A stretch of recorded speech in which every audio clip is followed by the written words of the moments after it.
စ္စည်းတွေကိုဒီလိုမျိုးတွေချချင်တော့အခုလိုမျိုးတွေတခုတော့လောက်တာဒီကောင်လည်းဆိုရင်ကျိုးနဲ့ချက်ပြီးချလို့ရတယ်တယောက်ထဲတဲ့ AC ပဲအောက်မှာလူမရှိတဲ့ကြိတ်တွေနဲ့လောက်တာလို့ရပါတယ်ဒီမှာလောက်တဲ့နေလမ်းကတော့ဒီမှာနှစ်ခုပြတာတယ်ကိုညစ်ကိုတွေကြားတဲ့နေလမ်းတုပ်ပေါ့နော်တစ်ခုနဲ့တစ်ခုကတော့ပုံစံမတူဘူးလောက်ရတာချင်းလည်းမတူပါဘူး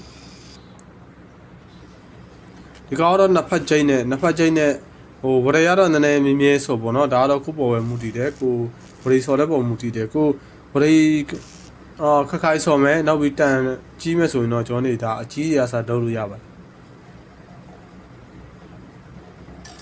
โอเคဒါဆိုရင်တော့နှစ်ဖက်ပဲကြည့်လိုက်လွယ်လေးတယောက်တည်းနဲ့လည်းပေါ်အောက်ချလို့ရတယ်ဆိုတော့ဒါမျိုးပြောတာနော်နောက်တစ်ခုလာမယ်နောက်တစ်ခုကြတော့ခဏဟာမျိုးတစ်ဖက်တည်းပဲကြက်ရဲ့တစ်ဖက်ပဲပါတယ်ကျွန်တော်ခဏပြောလို့ပဲဝရိတော့မြင်ရလို့ဆိုပါနော်ဝရိမမြင်လို့ရှိရင်ကိုယ့်ရဲ့ပစ္စည်းကြာတာလို့ပါလို့အန်နီရယ်လည်းဖြစ်နိုင်တယ်နောက်ပြီးတော့ပျက်စီးတာလည်းဖြစ်နိုင်ပါတယ်โอเคဒါမျိုးတွေနော်ဒီကတော့လှုပ်တဲ့နေတော့မပြတာဘူးဒါပေမဲ့လှုပ်ချင်ရင်တော့လွယ်လေးပါ